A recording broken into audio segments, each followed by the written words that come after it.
Good afternoon and welcome to the North Carolina Court of Appeals. We have one case on this afternoon. I am Hunter Murphy, the head of your panel today. To my right, Judge Fred Gore. To my left, Judge Jefferson Griffin. And I think, Judge Griffin, you had some other special guests here with us today to introduce. Yeah, thank you. Just briefly, visiting the court today on a delegation from the American Council of Young Political Leaders is Judge Camilla Bani Alawiya from Indonesia, and thank you, and Maria Dionisio, who is a attorney, court attorney from the Philippines. So glad to have y'all with us today. Thank you and welcome. Also like to welcome, we now have a number of our summer interns with us here today, so welcome all of you as well. The one case we have on today is 23-1037, Henderson County Hospital. I know both appellant and appellees have multiple parties, multiple representation. Have you all worked out your time splits amongst you? Yes, sir. All right. We will be with the appellant. Thank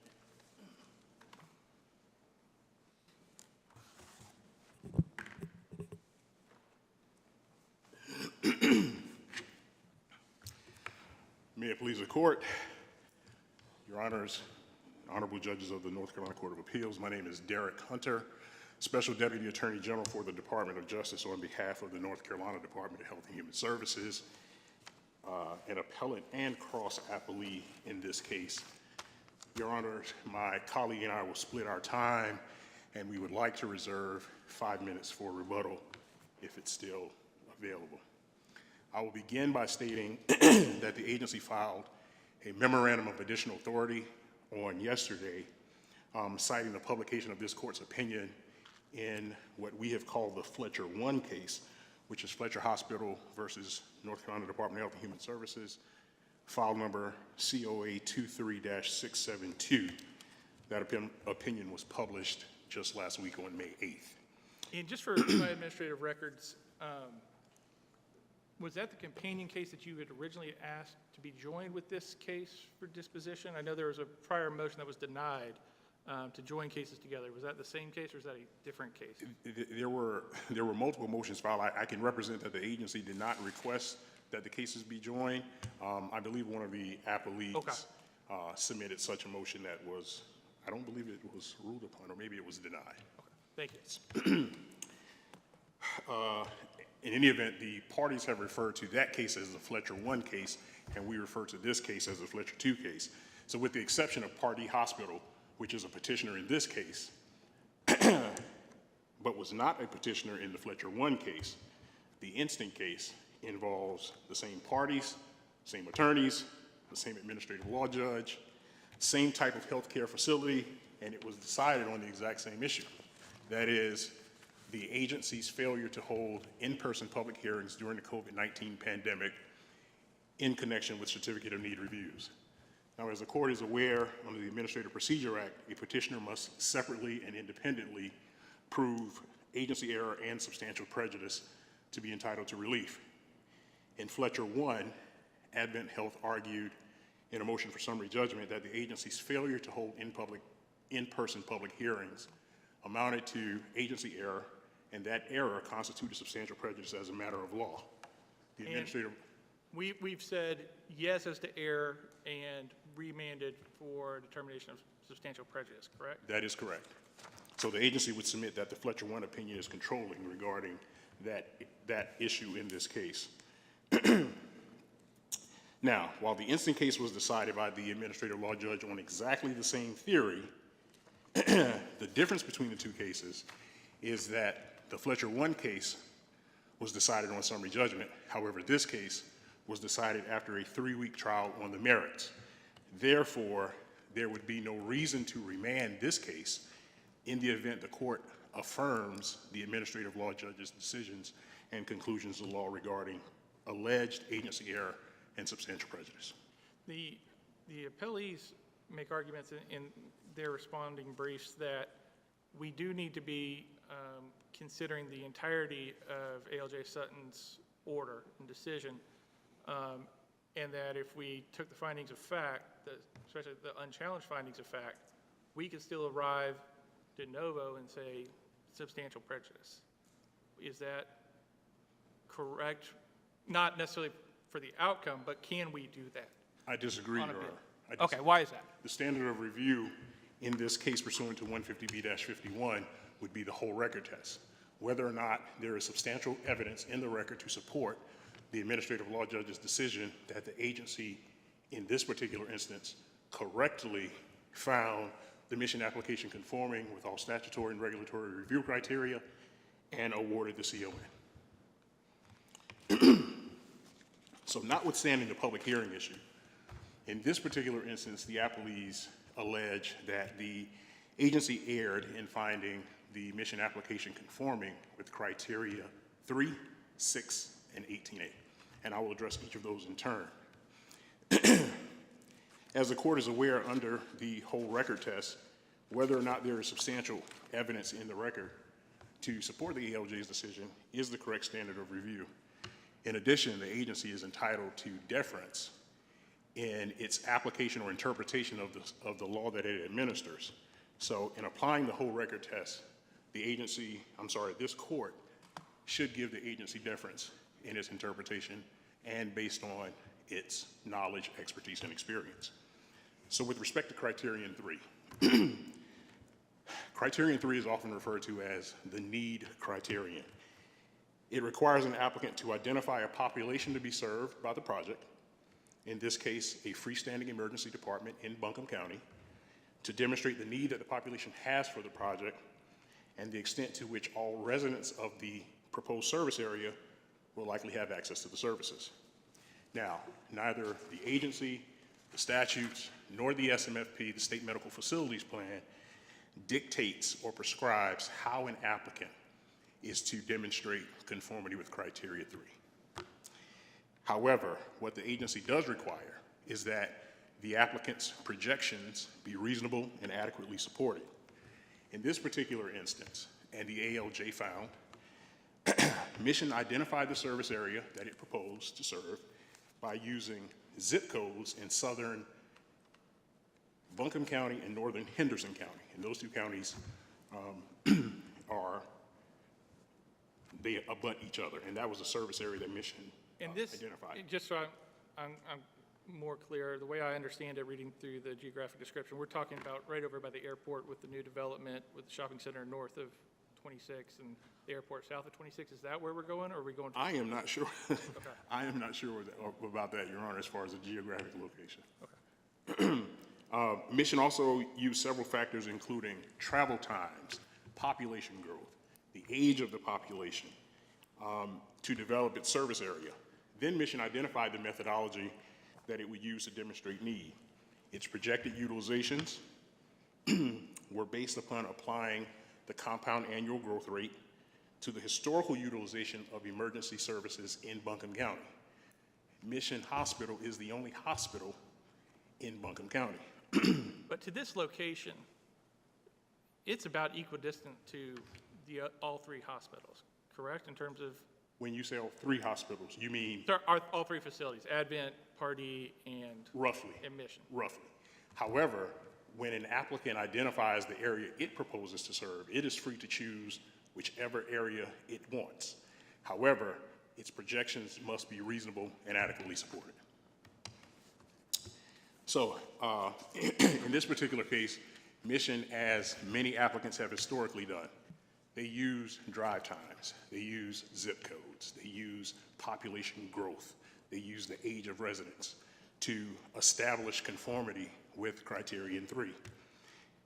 Also in this case, the agency did not deviate from the way it analyzes criterion 3. So the agency's findings show that the agency thoroughly evaluated Mission's application with respect to criterion 3 in reaching its finding of conformity. And in fact, the administrative law judge, in his final decision, his findings of fact and analysis of criterion 3 comprise 11 pages. So under the whole record test, there is substantial evidence in the record to support the ALJ affirming the agency's finding of Mission's application conforming with criterion 3. With respect to criterion 6, in order to be found conforming, an applicant must show that its project will not unnecessarily duplicate existing or approved healthcare services or capabilities in the area. Mission explained that there were no freestanding emergency departments in that area, and they adequately demonstrated that the proposed freestanding emergency department was needed in addition to the existing and approved services already in the area. What part of the analysis goes into realization that emergency services do funnel into admissions to the hospitals? Well, Your Honor, in this particular instance, what Mission proposed was to build a freestanding emergency department. So it would have to, the CON law requires that an applicant's application also demonstrate how its proposed project will coincide with existing services.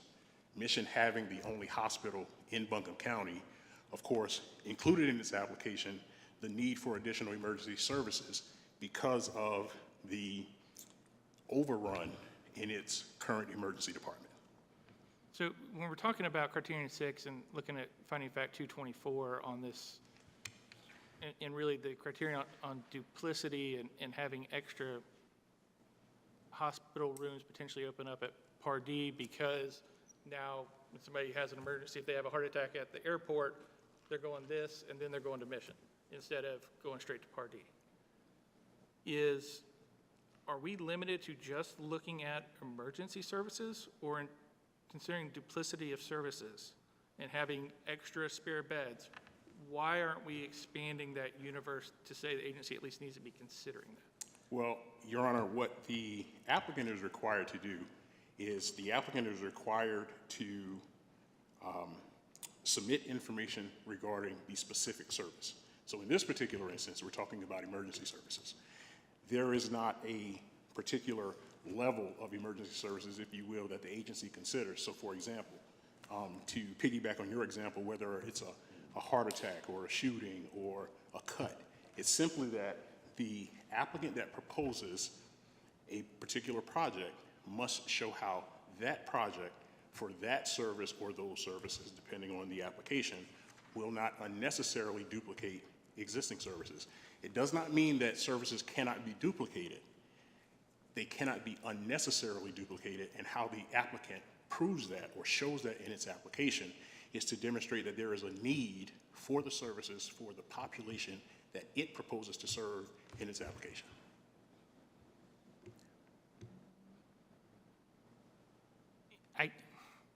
When we're talking about duplicative services under criterion 6, Yes.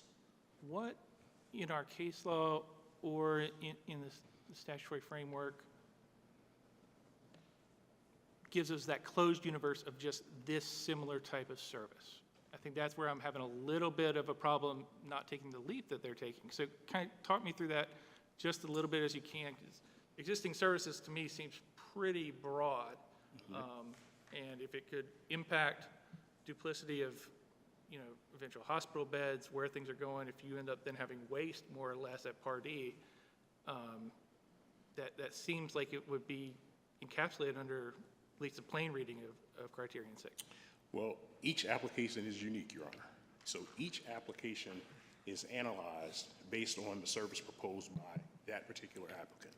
What the applicant must show, again, specifically for the service that it proposes and the population that it proposes to serve, it's that the services are needed for that particular population. So, for example, if the applicant is proposing, in this particular instance, a freestanding emergency department, Mission identified in the application and the agency analyzed that there are no freestanding emergency departments in Buncombe County. So that is a baseline. When you're talking about unnecessarily duplicating, it doesn't mean that there are not emergency services already in Buncombe County, because Buncombe, the hospital itself, Mission Hospital, is in Buncombe County, and of course it provides emergency services. Again, it's the unnecessary duplication of the services. And as part of that necessity, you talk about considering traffic conditions, things like that, even if there is a gap created at Pardee, there's more beds than there are people to meet the needs. Is part of that necessary analysis considering the fact that this part of this growing urban area in Asheville is completely underserved? I mean, from the airport, it could take you easily at, 4 o'clock on a weekday afternoon, an hour to get to Mission and an hour to get into Hendersonville, even though it's a pretty short distance. Is that part of the traffic flow analysis? Where does that come in recognizing that emergency services are kind of different and you need to, get to those services very quickly, and you can't have a delay regardless of the financial impact and financial sides of that? Is that part of Criterion 6 necessity? Absolutely. And here, in this particular instance, Your Honor, what Mission did was, in establishing the proposed service area, it used the various zip codes in Buncombe County and considered the drive times. How long does it take to get from point A to point B? Point B being the freestanding emergency department that it proposes to develop. So those factors do come into the analysis, both from the standpoint of the applicant and then when the agency evaluates the application to determine whether or not, one, there is a need for the services, if the proposed service area is reasonable based on the application, and then whether or not services are unnecessarily duplicated.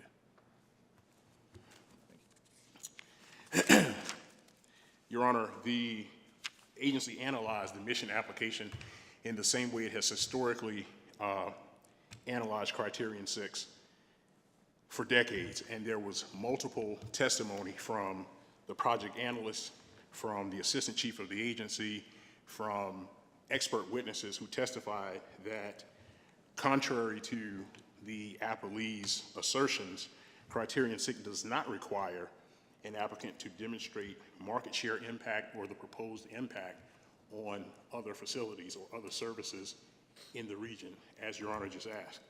Even Advent Health's own expert witness testified that a projected increase in market share does not render an application non-conforming with Criterion 6. So in light of the whole record, there is substantial evidence in the record to have found the Mission application conforming with Criterion 6. Speaking of standard review with that aspect, when, say, relying on, their expert admits that you don't have to consider this under the criterion, isn't that a determination that the ALJ need to make on his own and that we make anew on appeal versus what different witnesses' factual interpretation of application of the law to the facts would be? I see that a lot in a lot of these con cases. So talk me through that aspect a little bit of, we have expert witnesses saying how the law is supposed to operate. Sure. So, Your Honor, dating back to the Bridhaven case, which we consider to be the seminal CON case in 1995, the ALJ's review of a CON case is the agency's decision. So the ALJ is tasked with determining whether or not there is substantial evidence in the record to support the agency's decision. It is not a de novo review. So if there is a question of law, of course the ALJ makes a determination based on an interpretation of the law. However, the review of the analysis of the statutory review criteria is not a legal conclusion. There are mixed issues of law, in fact, if you will. However, the ALJ does not make a de novo review and also gives deference to the agency's expertise and the interpretation of the CON law, which is the law that the agency administers. So it's not a de novo review. Thank you. All right. Criterion 18A is the competition criterion, if you will. The applicant is required to assess the effects of its project on competition. So the question specifically, or the statute specifically asks, if there is an expected effect of enhanced competition, the applicant must show how that enhanced competition has a positive impact upon cost effectiveness, quality, and access to services. And if there is not, then the applicant must explain why its project will not have an enhanced effect on competition. In this particular instance, the appellees argue that the agency was required to consider the impact of Mission's project on its profits, patients, finances, market share, but the CON law requires no such analysis. As a matter of fact, what the law asks is that the applicant demonstrate the expected effects of competition. And again, if there are none, the applicant must demonstrate that. If competition, contrary to the appellee's assertion, criterion 18A does not require the agency to consider the effects on a competitor, but what effects competition will have in the area. The appellees also argue that the agency did not consider Mission's monopoly status, which, as I mentioned earlier, Mission Hospital is the only hospital in Buncombe County. First of all, the term monopoly does not appear in the CON law. And while Mission may be the only hospital in Buncombe County, it identified 2 other providers of emergency services in the proposed area. However, Mission demonstrated, and the agency found, that there were no other freestanding emergency departments in that area. And because Mission demonstrated that its proposal would have a positive impact on cost effectiveness, quality, and access, the agency found Mission's application conforming with criterion 18A. One of the cases that comes up often, and we see a lot of these cases dealing with MRI machines. Yes. If I decided I wanted to have a freestanding MRI machine in that shopping center, because I could make a lot of money and I think it's underserved, am I in competition with an MRI machine at Mission as well, or not, since I'm freestanding? If I'm making a specific categorization and limited to what this is, I'm going to have freestanding MRI where people can just come in off the street, I'm going to charge them $50. Is that under 18A? Should Mission have an ability to speak up there? Well, besides the fact that you could not do that under the law, while you would be in competition with Mission in general, if it's in the same service area, it does not mean that your machine would enhance competition. What the plain language of the statute just requires the applicant to demonstrate if it will, you must demonstrate that. If it won't, you must tell us why.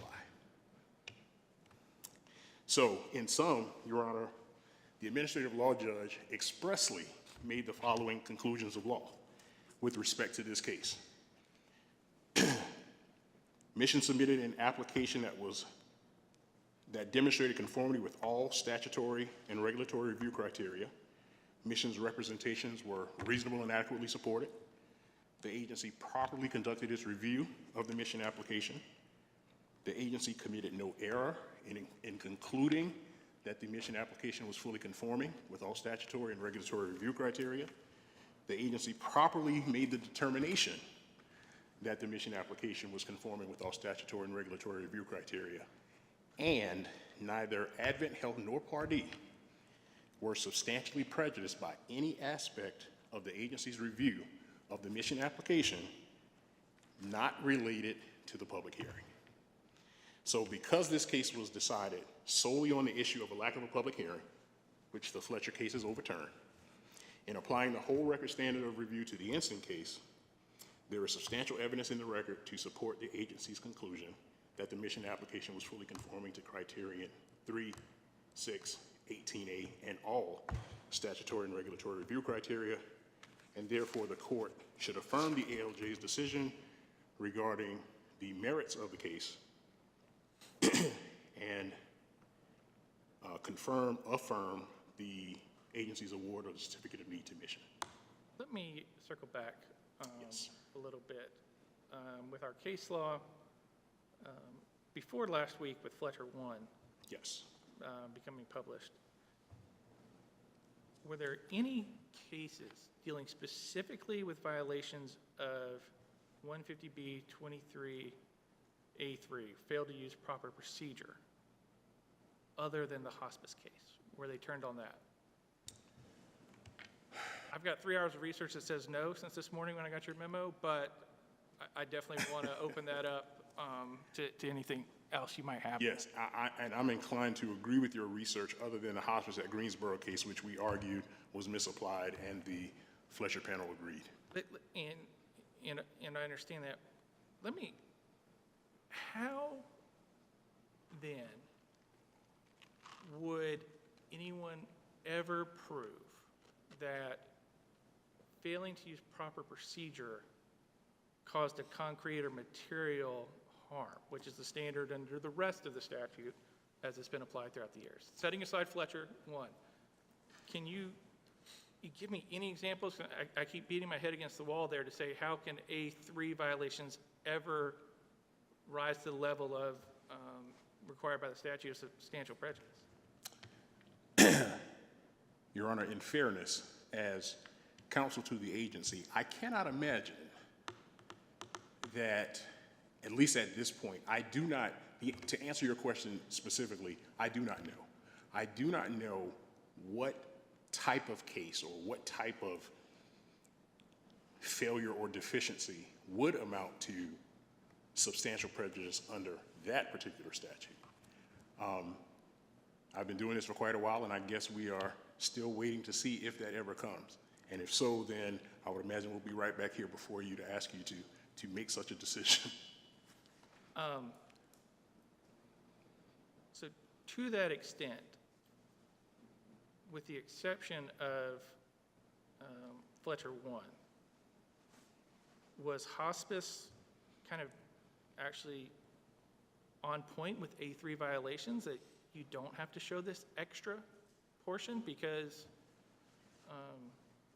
A3 by itself is its own thing, and you can't, there's no way to prove a negative, I guess it is what I'm running into here. Right. Is how do I prove something that didn't happen? If I decided to get up right now and leave the bench and let these two other judges decide the case, I don't participate with the opinion and say, guys, I think you got this. That's not lawful. But there's probably not any harm. I might not be dissenting from him anyways. We don't dissent from each other all that often. You know, what would be the harm in me not serving? So like, how do you, similar here without a hearing, how do you actually prove a negative on that?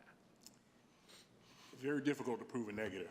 I will say though, the hospice case was specific. It was very fact specific, and in that case, contrary to this case, there was no process.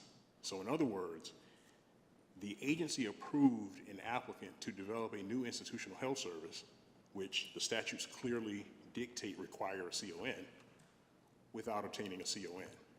So every competitor, the public, everyone in the hospice case was denied the opportunity to participate in the process. That's why hospice was decided the way it was decided. And as you might imagine, the agency has not made such an error again. So again, it leads us back to the same place. Can it happen? Can it be proven? I'm sure there is a set of facts that would substantiate such a claim. We just have not seen it yet. Okay. Thank you. You'll have about 3.5 minutes. We'll give you a little extra time because I had a bunch of stuff for you. Thank you, Your Honor. And my colleague will now argue substantial prejudice.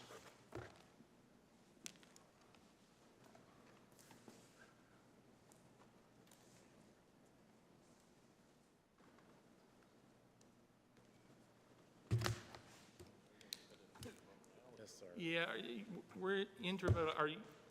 Let's see where we are at the end of rebuttal on extra time. Or do you want to just add now or add later? Yeah, let's go ahead and let you guys come back on rebuttal and look at maybe giving a few more minutes to each side to kind of split that difference. Give you plenty of time to talk a little bit more about that.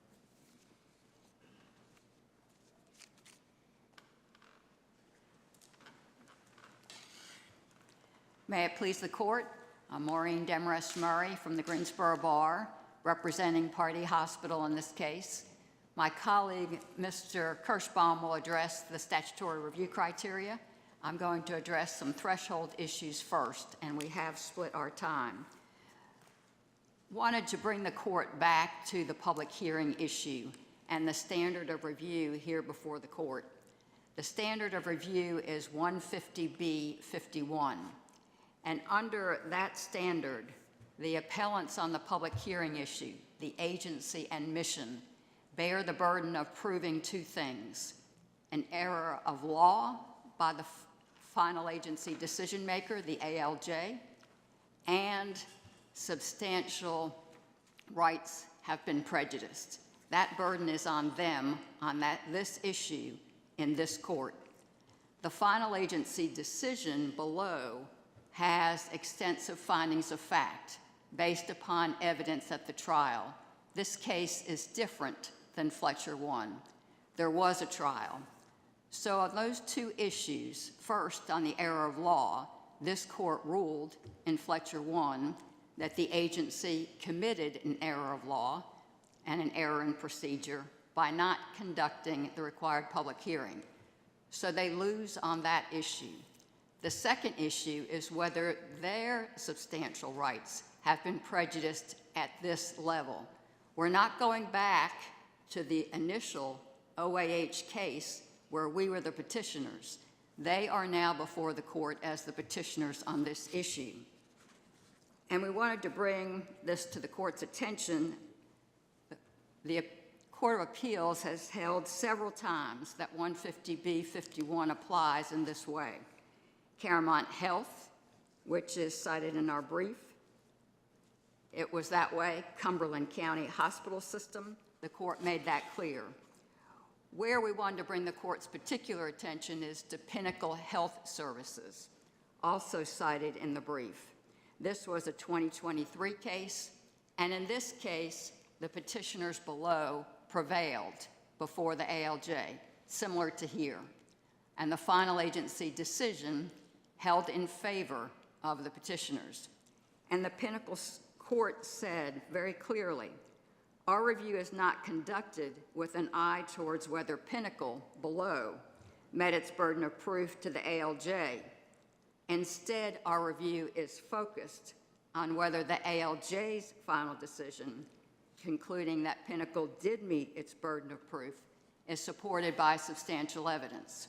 And we'll point you to extensive findings of fact in the final agency decision that do support the judge's conclusion that both Pardee and Advent Health were substantially prejudiced by the agency's failure to conduct the public hearing. There are two categories of findings of fact. One is what the Fletcher 1 court addressed, which is, was it correct to conclude that as a matter of law, substantial prejudice was shown when the public hearing was denied? The Fletcher court remanded with regard to that issue, but again, there was no trial in that case. We disagree with that decision, but understand it's been published and it's here. Well, let me ask you this then. Are you saying that Fletcher 1 is incorrect insofar as it says the burden was on the appellee to show that substantial prejudice? And under in re civil penalty, would we be bound by those earlier decisions? I'm not sure I totally understand your question, but let me try to answer it, Judge Murphy. I think that Fletcher 1 was wrong in concluding that the error of law, the denial of that legal right to the public hearing, did not equate to substantial prejudice. Okay.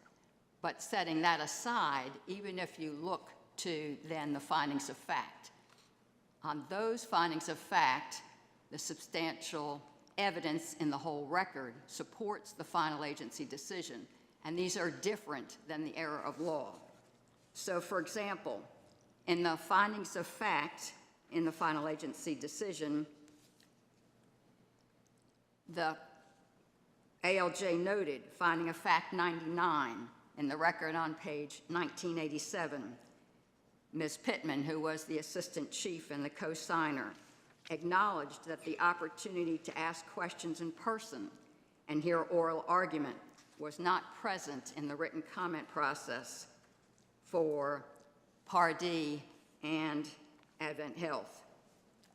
The analyst, Mr. McKillop, in finding of fact 100, the judge found, in his experience, people attend the public hearing and speak. Finding of fact 103, at the public hearing, the representative of the agency may ask questions of the applicant, whereas the statute provides that the agency may only ask an applicant questions if there is no public hearing. Advent Health and Pardee's representatives and experts each testified about their belief that they had a legal right to a public hearing. That's finding of fact 387. They said, the judge found on record 1988 in finding of fact 388, parties' representatives would have attended a public hearing and encouraged others to attend. So would Advent Health's representatives, and cited to specific references in the transcript and specific testimony. In finding of fact 389, important differences in the opportunity for input by a public hearing and then the opportunity to submit written comments. Finding of fact 390, the agency has issued findings that include incorporation and discussion of comments made at a public hearing and other reviews. And in the record on page 1925, the ALJ concluded a properly conducted public hearing would most likely have changed the information available to the agency during its review and the evidence presented to the undersigned during the contested case hearing, and may have affected the undersigned's finding of fact and conclusions of law relative to the issues other than the failure to conduct a public hearing. And this gets to some of your questions, Judge Murphy, about the statutory review criteria that Mr. Kirschbaum will address. So here, under the whole record test, there's certainly sufficient evidence to support those separate findings of fact by the ALJ about the substantial prejudice to Advent Health and Pardee. Let's just assume all those facts are true, and obviously I don't believe any of them were contested in the appellant's brief, so we take them as binding on appeal for findings of fact. What in the nature of those shows concrete harm to your clients? Two things, Your Honor. One is the denial of the right to be heard itself is harm. And there are cases on that. We've cited Goldberg versus Kelly, for example, in the U.S. Supreme Court, where the court said you didn't get your hearing. You're entitled to a hearing. Just like open courts, just like we're here, and I realize there's not an absolute right to oral argument, but when there is the right to an argument, the right to a hearing, you have the right to be present. You don't have the right to a certain outcome, but you have the right to make your case. But don't most of our cases outside of the hospice case point to you have to have this harm, has to be, I think, material, concrete are the words that are often used, and you have to have some type of causation almost, right? You have to say, since this happened, this happened. Well, I think this gets to your questions, Judge Murphy, about how can you prove a negative. We can't get into the agency's mind about what it would have decided if we had had the chance to say what we would have said. If we had brought numerous people, like the examples we gave in the briefs of public hearings that are attended by many, many people with different perspectives given, we would have organized that effort if we had had the opportunity, and saying something verbally and being able to respond to questions like today is very different than in the comments. Were you able to submit written products or affidavits or anything like that? We were able to submit written comments, Judge Griffin, but that's different, again, than the opportunities to respond to questions. Mission also, there was different procedure here. Usually it goes in a sequence where Mission has to respond to the comments at the public hearing. Here, Mission first had time to see written comments on paper and then respond. So there are many aspects of the procedure that were changed by this altered procedure that the agency followed, which was really an unpromulgated rule that they did not institute. So there was harm just from not being able to speak, but the ALJ found that that would have made a difference in his findings. He said, Didn't he say it may have made a difference? He did say may. I used the word, but he said it strongly, like I think the information would have made a difference. So, counsel, is that, you said Fletcher was wrong in, the context of it did not go to the next step of saying the harm. Are you saying that the ALJ's ruling did accomplish what you say Fletcher failed to do so? Because contextually with the verbiage, I don't see where he made that final leap that you want Fletcher, if you want to point it out to me where it was finite in that determination. And my last question is, the harm that you speak of, is it just to the to the parties, or are you saying the failure to be heard is exclusive to the parties or to the public? Who else would this harm extend to because it was not offered? I think you asked several questions, and I'll try to start with the last one and move back. The harm is specific to Pardee and Advent Health because they participated throughout the process. They submitted the comments. They were not able to then address any questions that the agency might have had about those comments, to respond to what Mission would have said. They didn't get that opportunity to do that, so that harm is specific to them. Was there also some harm to general members of the public? Yes, but this harm was specific to them, and the ALJ made those findings of fact.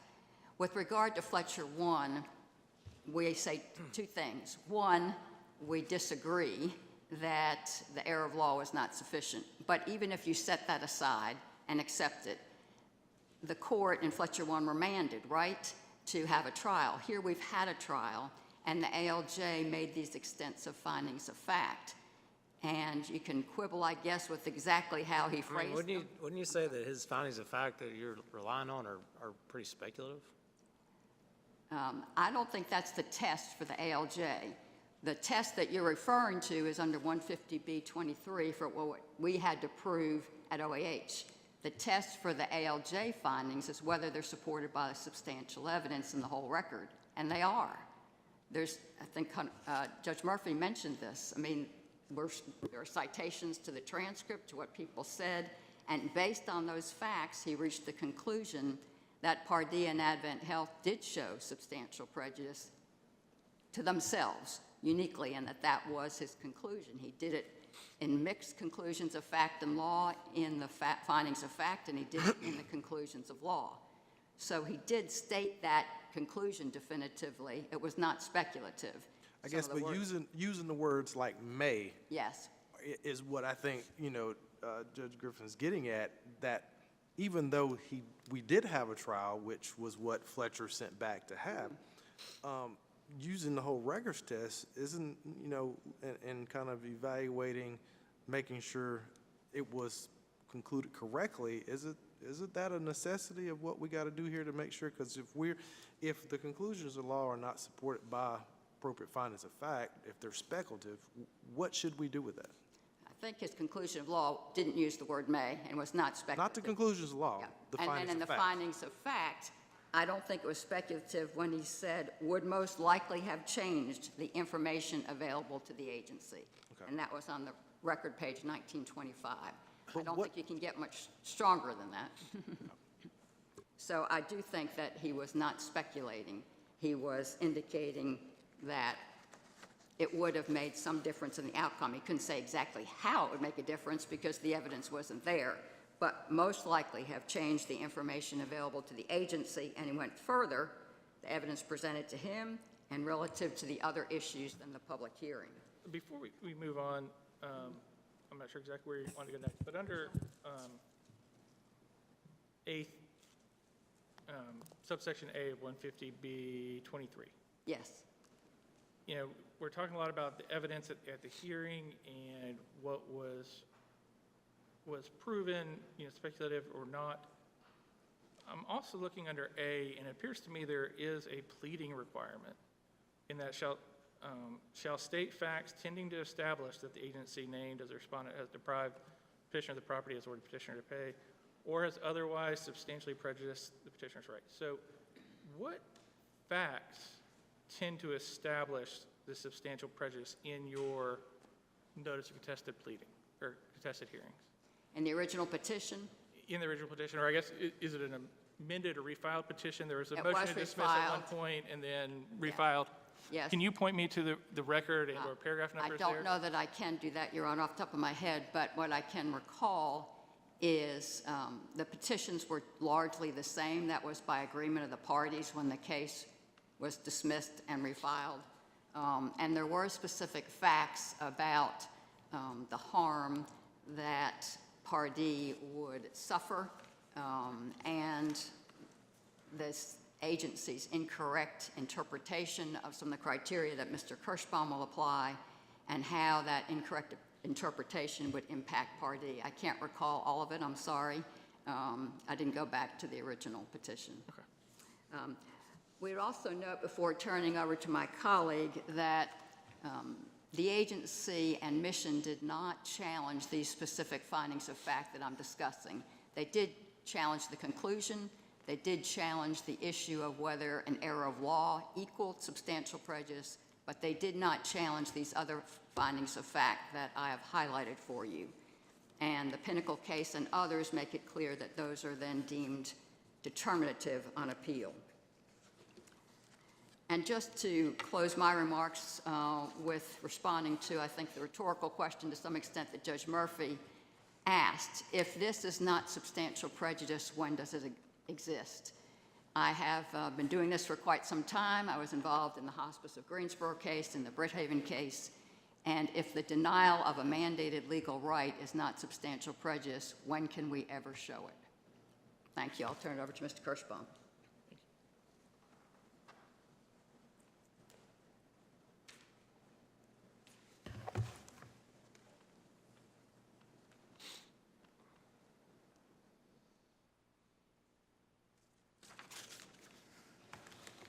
May it please the court, my name is Frank Kirschbaum, and I am here with the law firm of Wyrick Robbins representing Advent Health, and with me is my colleague, Mr. Charles George, of the same firm. Judge Hunter, I'd like to respond to your question right from the outset with respect to how do you prove a negative. The question that you asked earlier that I don't think was completely understood was, do you disagree with what happened in Fletcher 1? And obviously these two cases are intertwined. You've got the same judge and the same parties. And the reason that we disagreed with Fletcher 1 and what we briefed to this court to try in an extra effort through the en banc request was to say that we're looking through the wrong end of the telescope, that the burden is on the losing party below under 150B 51 to show how they are substantially prejudiced.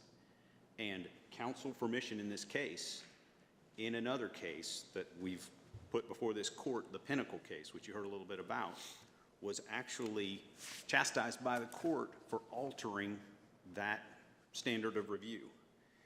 And what this court said was, Duke implores this court to review this case by giving deference to the agency's decision and not to the final decision of the ALJ. To support this argument, Duke cites several of this court's precedents that did in fact analyze agency decisions by giving deference to the agency's expertise and experience in the particular field.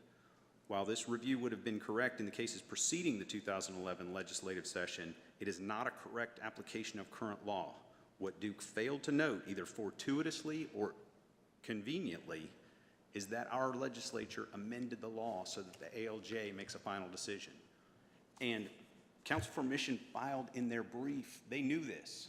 They filed a portion of their brief saying that they were substantially prejudiced. And the way that they described it, and it's buried in the back, but on page 33 is subpart A, reversal of the agency's approval of the CON substantially prejudices mission. So they knew that they had the burden of showing this.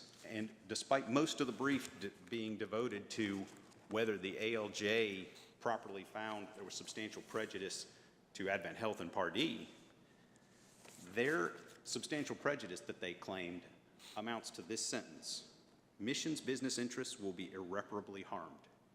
That's it. And they go on to say, this would be an actual, particularized, and concrete harm suffered by mission. In the record before you, you have far more information on the damage that's going to be done to two small community hospitals by using exactly the word that you used, Judge Hunter, a funnel, which shifts these patients away from community hospitals to mission. And we probably should have used the word funnel over and over again in our briefs. But that is what was argued, and that was what was described. When you look at the statutory review criteria and you look at criterion 6 with respect to unnecessary duplication, what we have argued is there is no way to look at whether something is unnecessarily duplicating unless you look at what is being duplicated. Under criterion 18A with respect to competition, We have shown, we argued before the ALJ, and there is evidence in the record before you that while the competitors were listed, there was no look by the agency at the effects on competition. Is the effect on competition in the unnecessary duplication, is it limited to emergency services, or is it healthcare services in general, hospital services? What is the point of comparison that should have been used either by the ALJ or by Mission as comparing apples to apples? Your Honor, what we have argued throughout this case, and the record is replete with this evidence, is that it is the totality of the services. Is this, as you described it, it's a funnel. And what other services are impacted by competitors from the initiation of this new freestanding emergency department service? And when you look at, in terms of what should have been looked at, when you look at the findings of fact that the legislature put in place for the CON law, they specifically talk about the fact that, and I'm in the wrong one, hold on 1 second. They specifically say that if left to the marketplace to allocate health service facilities and healthcare services, geographical maldistribution of these facilities and services would occur, and further, less than equal access to all population groups, especially those that have traditionally been medically underserved, would result. And so the CON law is designed to make sure there's not a maldistribution of these facilities. But isn't there application to say, we need an emergency service, emergency department in this area of Buncombe, Henderson County growth out here in Arden? Isn't that what the certificate needs about, that this area needs one of these? That is what Mission applied for, and that's what Mission argued.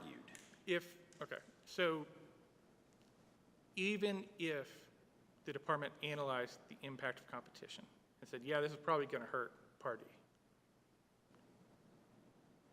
couldn't it still result that it was necessary to have something there, even if it's going to hurt Party? Because, I mean, if you're at the Asheville airport, and I just keep using my heart attack example, maybe because I need to move my body a little bit more, but if I have a heart attack at the Asheville airport, it's going to take me at least 25 minutes to get to either of these emergency departments. And that's if the ambulance is there immediately. Isn't there a necessity in the market created by the lack of any service there and the ability to have something that somebody can arrive at in 5 minutes instead of 25, 30, 45? And therefore, if there's not a competing certificate of need application for another service, does any resulting harm, even assuming they should have looked at it, if that resulting harm wasn't going to trump the necessity of having something at this location,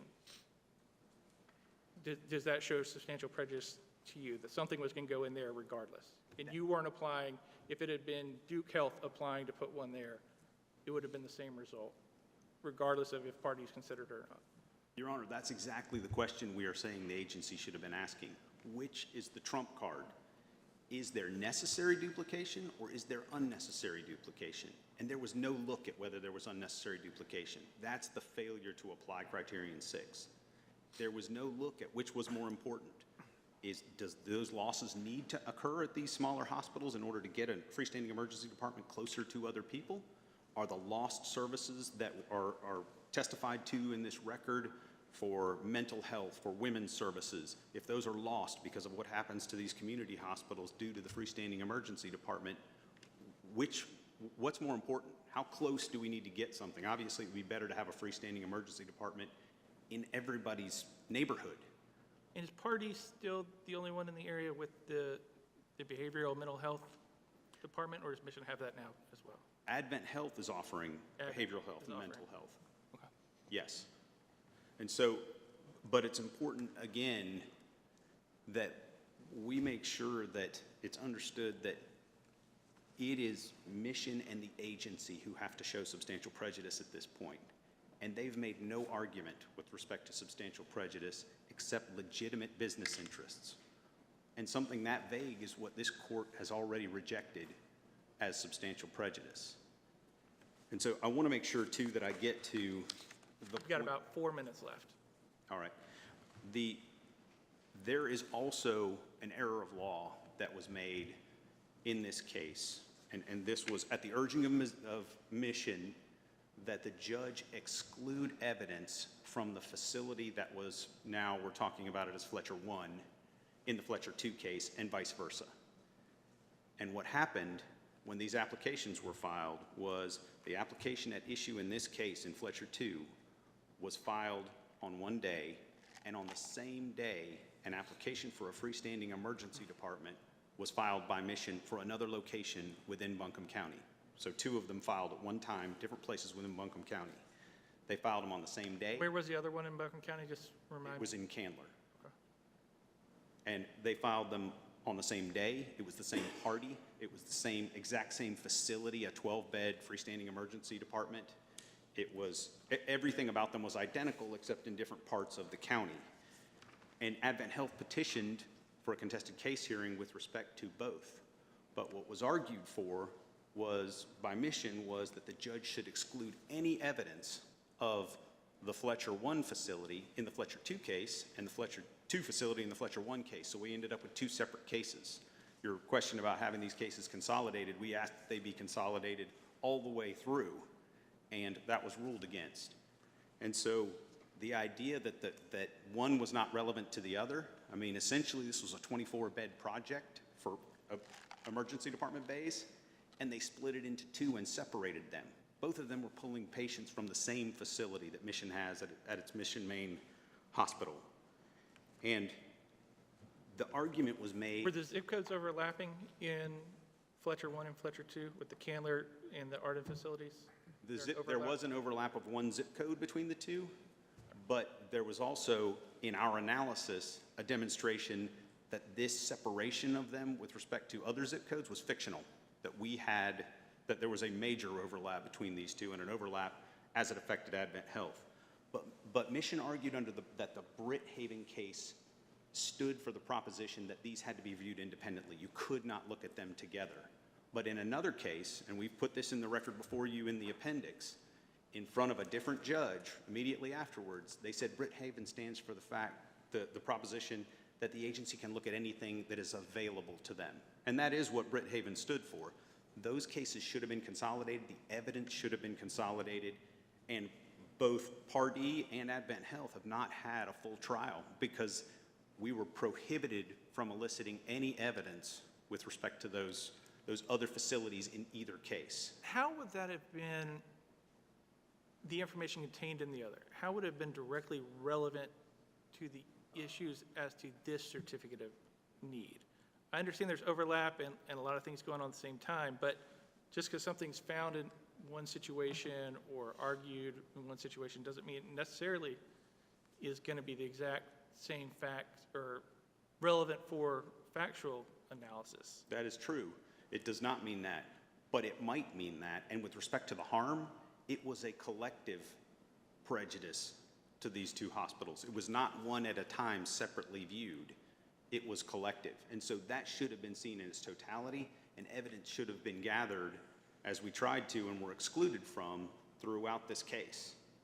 And so back to the beginning, where you asked about proving a negative, the use of the word may is all that the ALJ in this case could do. He stretched as far as he could possibly do in showing how there is substantial prejudice from a failure to have a public hearing. Nobody knows what would have been said at the public hearing. You can't go back in time. And so he has to say, this may have affected the outcome. And all the way back through this line of cases, from hospice at Greensboro to Parkway Urology, and this we argued in Fletcher 1, this court has never found that the state's complete failure to apply the law it's required to comply with is not substantial prejudice. Fletcher 1 changed that and said that is not substantial prejudice.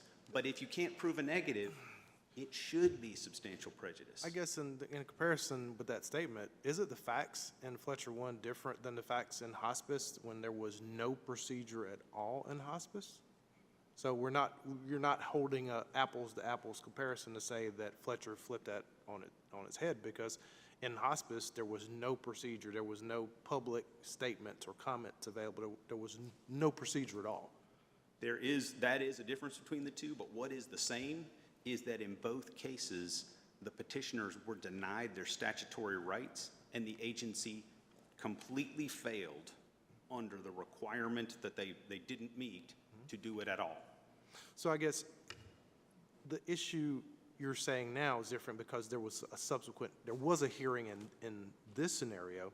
So without the hearing, without a full hearing for there to be a ruling, how could Fletcher have fleshed that out without having findings of fact and conclusions of law?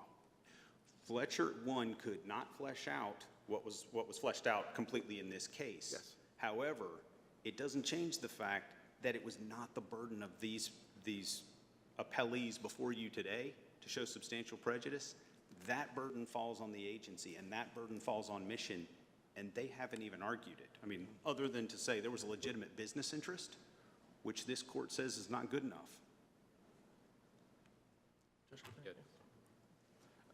Give you about another 30 seconds to finish up, and I'll give you about 2.5 minutes as well. Over Thank you, time. Your Honor. So you'll have about 5 minutes, 5.5 minutes.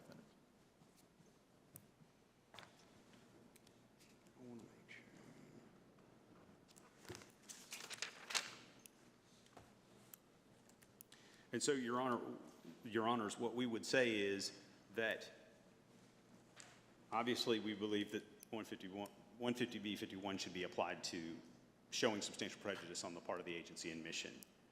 But if it for some reason is not, then it should be that there is a remand for all the evidence to be gathered in this case. It should be that there's the ability to do discovery in what was erroneously excluded, and as we've shown you in the record, argued two different ways by Mission's counsel, that the relevance of one to the other and the collective harm of those two to these community hospitals, a 62-bed hospital in Advent Health versus a 940-bed health system in Asheville, they should be entitled to show exactly how much damage is going to be done collectively. So if there's any other questions for me. Thank you, sir. Thank you.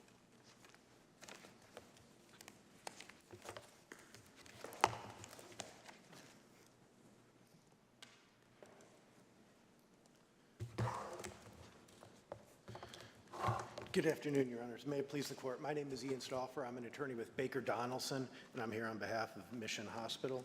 And I apologize, but I'm going to jump around a little bit to try to address some of the questions that came up today. But first, specifically, Judge Murphy, I believe you asked counsel for Pardee where in their petition they alleged any allegations with respect to harm regarding substantial prejudice.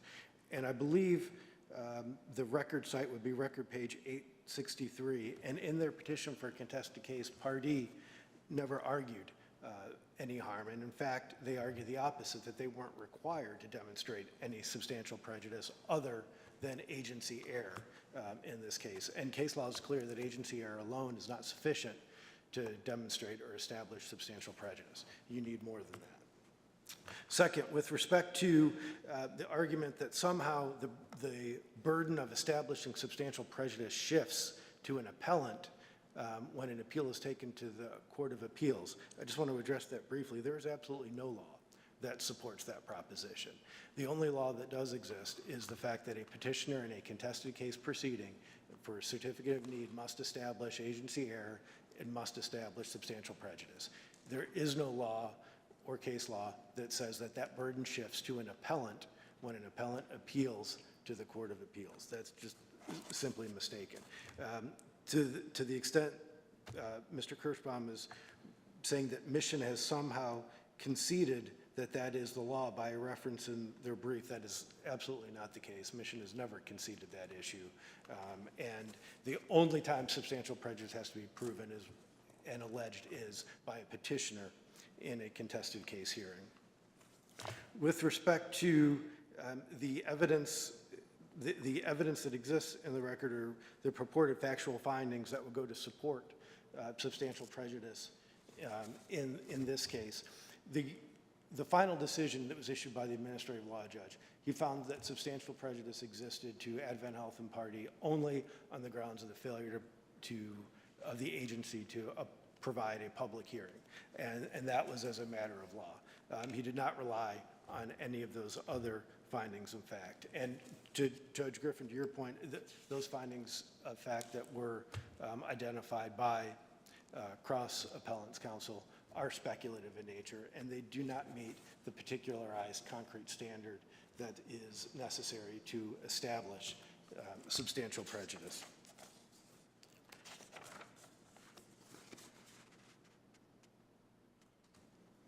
With respect to any errors of law regarding the exclusion of evidence, that would be within the sound discretion of the trial court.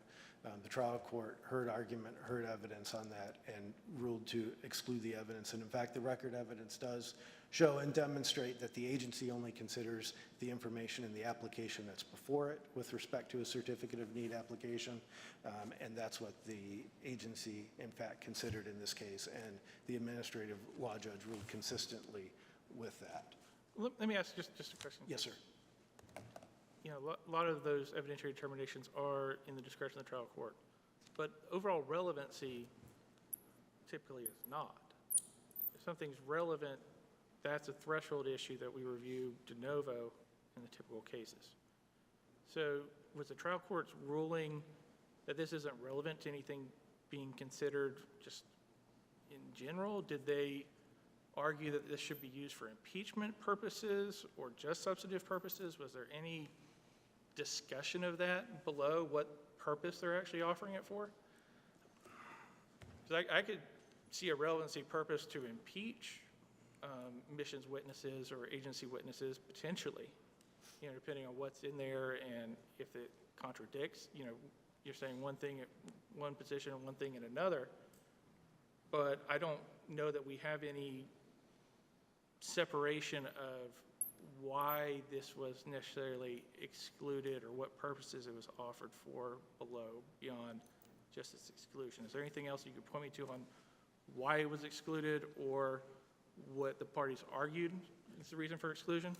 Sure.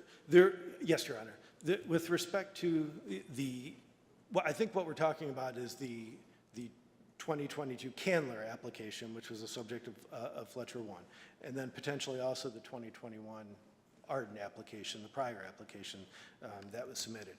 And the evidence in the record does demonstrate that the agency does not consider or look at those prior applications when it's considering an application that's before it. What it does is it looks at the application that is before it, and that's what it considers. Even if it was a prior application for the same service that was denied, when and if a subsequent application is submitted, the agency only looks at that application that's before it and does not then compare that application to other previous applications or different applications. And this review was not a competitive review or competitive application. These were non-competitive applications. Yes, they were both submitted to the agency at the same time, but they were for different areas. The approval of one would not necessitate or lead to the denial of another. And these applications weren't, in fact, a de facto application for 24 additional emergency department bays, as cross appellants contend. These were, in fact, two separate applications that the agency looked at and made a determination that they were not competitive. And since they were not competitive, they weren't compared, and they wouldn't be considered and looked at by the agency. I'll give you about 20 seconds to wrap up.